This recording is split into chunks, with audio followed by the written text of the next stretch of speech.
వీరశైవ Lingayat group Narsapur ఆధ్వర్యంలో కూడా 38వ రోజు ఇక్కడ పర్యావరణాన్ని కాపాడే దిశగా మరి ప్రకృతిని రక్షించుకొని తర్వాతి తరాలకు మంచి ఆహ్లాదకరమైన వాతావరణాన్ని అందించే విధంగా ఇప్పుడు చేస్తున్నటువంటి డంపింగ్ యార్డుకు వ్యతిరేకంగా మరి అందరం కూడా నిరాహార దీక్ష చేస్తూ ఉన్నాము.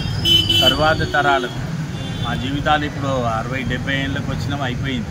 కానీ తర్వాత తరాలు పిల్లలు అందరూ కూడా రేపొద్దున వాళ్ళందరూ అడుగుతారు, ఇదంతా ఏమో కాలుష్యాన్ని అందజేసిపోయారు అని చేస్తారు.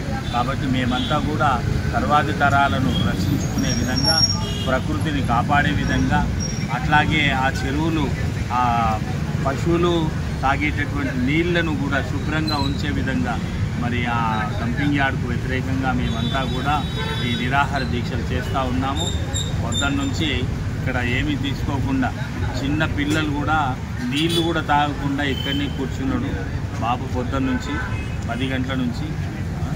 మరి ఈ పర్యావరణాన్ని కాపాడుకోవాలి అని చెప్పేసి ప్రతి వాళ్ళు కూడా బాధ్యతగా స్వీకరించాలని చెప్పేసి అందరితో కూడా నేను కోరుతా ఉన్నాను.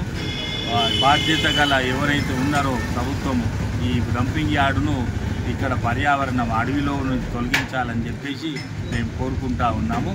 జై వీరశైవ లింగాయత్, జై కిసాన్, జై కిసాన్.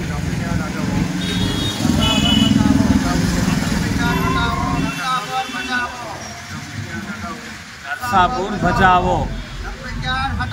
नरसापुर बचाओ, नरसापुर बचाओ, नरसापुर बचाओ, नरसापुर बचाओ, नरसापुर बचाओ.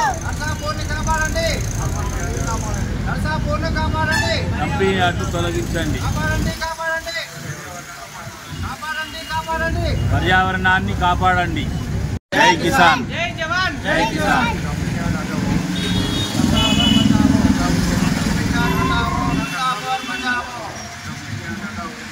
नरसापुर बचाओ, नरसापुर बचाओ, नरसापुर बचाओ, नरसापुर बचाओ, नरसापुर बचाओ, नरसापुर बचाओ.